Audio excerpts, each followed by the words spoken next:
喺香港，每日有超過2000人苦等器官移植，對佢哋嚟講，器官捐贈唔單止係一個選擇，而係一線生機。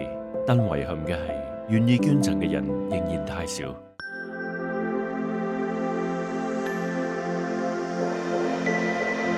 我係林文忠，我想同大家分享我嘅人生經歷。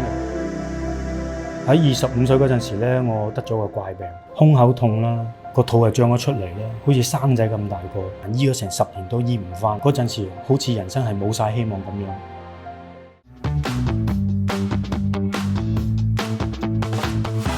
後來我接觸到素食，咁我用素食養生嘅方法咧，去排出我身體所有嘅毒素。我想話俾大家知，素食唔單止救到我，仲反思到人生嘅意義。其實咧，呢一刻我能夠重拾翻我健康咧，係經過漫長嘅歲月，所以係得來不易嘅。我每一日都堅持我嘅飲食生活習慣，將呢一份咁好嘅禮物送俾大家。林文忠相信健康人生唔單止係自己嘅財富，亦係可以分享嘅禮物。喺香港，每年有無數嘅人因為器官短缺而失去希望，只要一個決定，就能為佢哋帶來重生。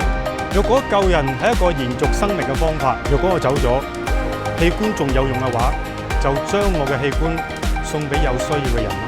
請支持中央器官捐贈名冊。